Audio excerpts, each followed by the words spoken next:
Good day, students. Welcome to mathgotserved.com. In this clip, we're going to be going over the fundamental identities shortcut for finding the six trig functions. This standard is covered in pre-calculus and trigonometry. Don't forget there are 6 practice problems at the end of this examples that we're going to do for you to go through to demonstrate mastery of the standards covered.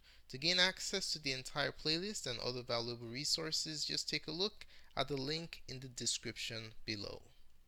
Alright, the example we're going to work on is as follows. It says if cosine theta is equal to 1 over 3 and sine theta is less than 0, find all 6 trig functions for theta in standard position. Okay. Alright, so you can use the fundamental identities to find this, the 6 trig functions, but we're going to use a shortcut. Okay, we're just going to make use of the Pythagorean theorem and SOHCAHTOA to solve this problem. It's much more efficient and easy to remember. Alrighty. Okay, so if we take a look at what we have right here, we have cosine theta is 1/3 and sine theta is less than 0 or negative. So that basically tells us where theta is going to be at. Okay, so we want to graph theta in standard position, draw the right triangle, and then we can proceed from there. Okay, so cosine theta is 1 over 3. That basically tells us that cosine is what? Cosine is positive. Okay. Alright, and then sine theta is less than 0. What does that mean? If sine theta is less than 0, that tells us that sine is negative. So which quadrant is cosine positive and sine negative? That's the question. That is the quadrant that will enable us to draw theta in standard position and figure out what the 6 trig functions are. Okay, so what we're going to do is we're going to draw our axis, x and y axis. We have 4 quadrants. Quadrant 1, 1, 2, 3, 4. Now let's figure out what angle satisfies this requirement for cosine being positive and sine negative. Alright, so you want to remember the acronym Awesome Students Take Calculus. Awesome students take calculus. Okay, so what does that mean? Well, this tells us ASTC. Some students call it CAST. What this acronym tells us is the sign of the trig functions, all 6 in the respective quadrants. Okay, so A means all. What does that mean? Well, all basically indicates that all 6 trig functions are positive. So sine and its reciprocal cosecant are positive. Cosine and its reciprocal secant are positive. And then lastly, tan and its reciprocal cotangent are positive. So all 6 trig functions are positive in quadrant 1. In quadrant 2, we have S. What does S mean? S means only sine and its reciprocal are positive. Okay, so sine and its reciprocal, which is cosecant, are positive here. And then the other 4 are negative. So cosine and its reciprocal secant are negative. Tan and its reciprocal cotangent are negative here.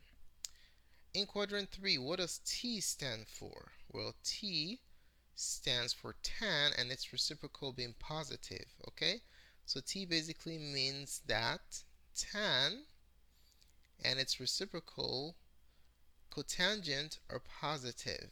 Everything else is negative. Okay, so sine and its reciprocal cosecant are negative, and then cosine and its reciprocal secant are negative in quadrant 3.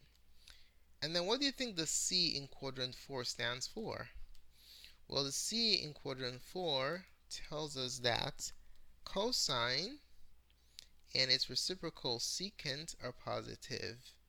Everything else is negative. Okay, so sine and its reciprocal cosecant are negative, and then tan and its reciprocal cotangent are negative here too. Okay, so now in this problem we know that cosine is positive and sine is negative. So let's see which quadrant satisfies this requirement. Okay, so first of all, cosine is positive only in two quadrants. Cosine is positive in quadrant 1 and quadrant 4. Alright, so cosine is negative in 2 and 3, so it cannot be any of these two. Alright, so which one do you think the correct quadrant is? Well, we'll look at sine. Sine is negative. So in quadrant 1 and 4, which one has sine having a negative sign? It's quadrant number 4, because in quadrant 1 everything is positive. Okay, so it cannot be quadrant 1 because sine is positive there. The quadrant that satisfies this condition is quadrant 4. So let's go ahead and draw theta in standard position. So theta is basically going to be the reference angle. Okay, so we're going to draw a right triangle like this, and we have our angle theta right here. Okay, alright, so now we're going to label our triangle. We want to label the opposite, adjacent, and hypotenuse so that we can figure out what the six trig functions are. Alrighty, so the angle opposite your reference angle, so this is reference angle theta. The angle opposite your reference angle is the opposite. Let's call it OP.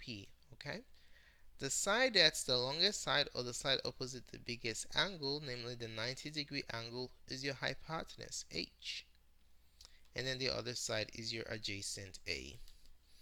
Alright, so this ratio that we have here, cosine theta equals 1 over 3. What does it tell us about any of these sides here? Cosine is 1 over 3, and we're now going to use the acronym SOHCAHTOA. Okay? Alright, so SOHCAHTOA, what does SOHCAHTOA help us figure out here? SOHCAHTOA, we're looking at cosine here, so we're looking at ka. So ka tells us that cosine is adjacent over hypotenuse. Okay, so your numerator is your adjacent. Okay, so this is A. And your denominator is your hypotenuse. That's what SOHCAHTOA tells us, alright? So there you have it. Now we're going to populate our triangle using these two measures.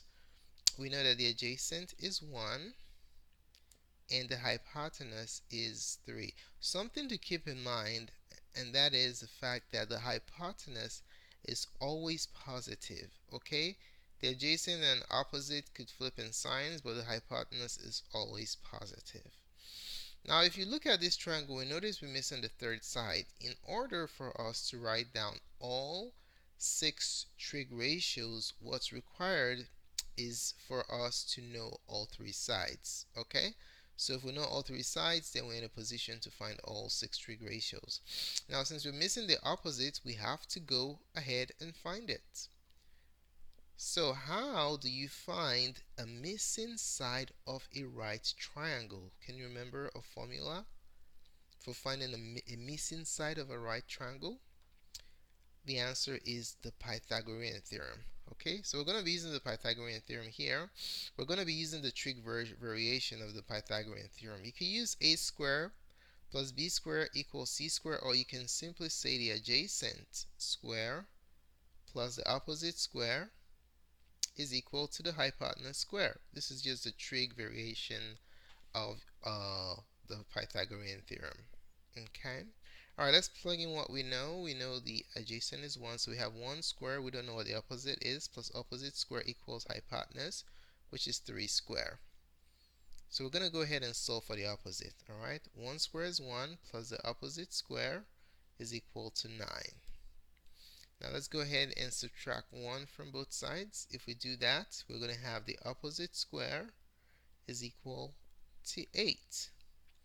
Now to get the opposite, we're going to proceed to take the square root of both sides, the inverse of square. So root opposite square, and we root 8. Now let's divvy our workspace down the center. Alright, so what do we have here? We have the opposite is now anytime you take the square root of a square, you end up with plus or minus. Okay, so you have plus or minus root 8. Now let's see, can we simplify root 8? Let's pull that to the side here and see what we can do. If you break down root 8, you could break it down, take out 2. 2 goes into 8 4 times. You could break down 4 into 2 and 2. Any factor that repeats itself is a square in the factorization, so it can come out. Alright, so 2 and 2 repeat, so that tells us that we have a square here. 2 and 2 form a square, so they can come out of the radical as 2 because the square root of 2 times 2 is 2. But this other 2 here stays behind because it doesn't have a partner to break out with. Okay, so root 8 can be simplified into these two 2's, 2 times 2, which came out will be 2. And then this 2 that stays behind will stay underneath the radical to root 2. Okay, alright, so let's put that in here. So our opposite is going to be 2 root 2. Now, is it going to be positive or negative? If you take a look at the triangle, we notice that it's going down in the direction of the y. So when you're going down in the y direction, is that negative or positive? That's negative. Okay, so that tells us the sign just based on the orientation.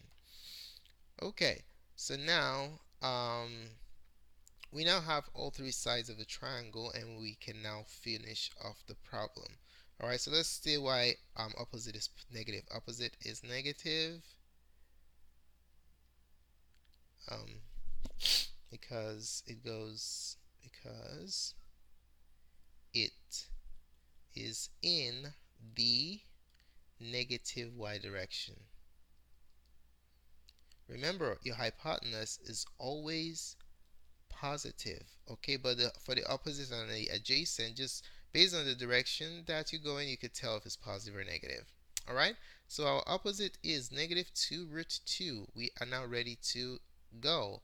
Sine from SOHCAHTOA, sine theta is opposite over hypotenuse.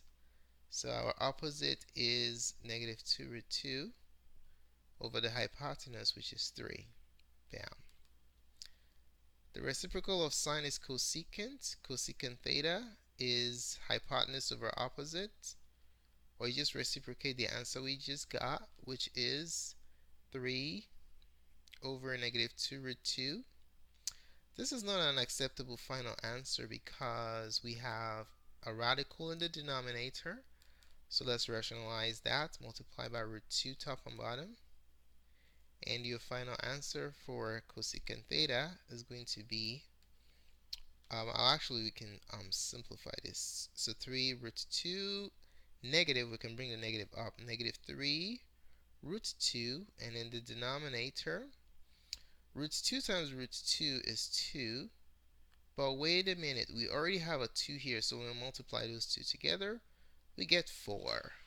So negative 3 root 2 over 4 is cosecant. Cosine theta was given. Cosine is 1 over 3. Okay, adjacent of a hypotenuse. And that tells us that secant is reciprocal, hypotenuse of adjacent, which is 3 over 1, which reduces to 3. What is tan? We use TOA in SOHCAHTOA. Tan is opposite over adjacent. That's TOA in SOHCAHTOA. So the opposite is negative 2 root 2 over the adjacent, which is 1. So it's just negative 2 root 2. And then lastly, our cotangent is the reciprocal of that. Okay, so we just reciprocate this. It's the adjacent over opposite. So let's see what we have here. If we reciprocate this answer, it will give us what we want. Alrighty, so it's going to be 1 over negative 2 root 2. That's not an acceptable final answer. It should be simplified since we can have a radical in the denominator. So rationalize the denominator, and that will give us what cotangent is, which is root 2 over, let's bring the negative to the side, root 2 times root 2 is 2, times 2 is 4. So you have root 2, negative root 2 over 4 for the value of cotangent theta. Alrighty, so this is how you use SOHCAHTOA in the Pythagorean theorem to bypass the utilization of the fundamental identities to find all six trig ratios when you're given one of them. Okay, so how well did you master the examples that we just went over? Well, we'd like you to try out these practice problems to demonstrate mastery. The instructions are basically the same. So for question 1, if cotangent theta is equal to negative 2 over 3 and secant theta is greater than 0, find all six trig functions. All six trig functions for theta in standard position.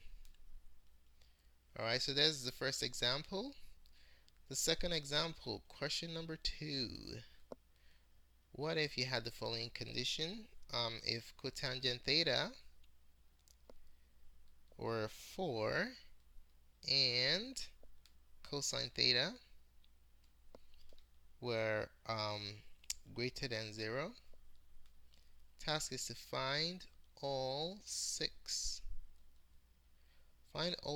trig functions for theta in standard position. Okay, alright, so what we'd like you to do at this time, go ahead and pause this video, try out these two problems, and when you're done, click on the playback button to see what the answers are. Alrighty, hopefully you've had a chance to try out these problems. Welcome back. Let's go ahead and take a look at what the answers are. For question number 1, sine theta is negative 3 root 13 over 13. Cosecant theta, its reciprocal, is negative root 13 over 3. Cosine theta is 2 root 13 over 13, and its reciprocal secant theta is root 13 over 2. Moving along, tan theta is a reciprocal of that which is negative 3 over 2, and cotangent theta is what we're given, negative 2/3. That goes the answer to question number 1. So for question 2, the answers are as follows. For sine theta, we have root 17 over 17. And that tells us the reciprocal cosecant theta, which is root 17. Cosine theta is root 17 over 4. And secant theta, its reciprocal, is 4 root 17 over 17. Tangent theta is simply the reciprocal of what we're given, which is 1/4. And then cotangent theta is what we're given, which is 4. Alright? So how well did you do on these practice problems? Let us know in the comment section below how well you did. If there are any questions or clarifications that you like us to make for you, just specify it in the comment section below, and we'll be more than glad to respond. Thanks so much for taking the time to watch this presentation. I really appreciate it. If you found the contents of this tutorial helpful in your studies of fundamental identities, do give us a like. Your positive feedback is very valuable to us. Do not forget to subscribe to our channel for updates to other presentations such as this. We upload videos to our site on a regular basis. As indicated earlier, if you have any questions or comments, just place it in the comment section below and we'll be more than glad to respond. A lot of support resources can be found by just taking a look at the link in the description, or you can visit our website at mathgotserved.com. Thanks again for watching and have a wonderful day. Goodbye.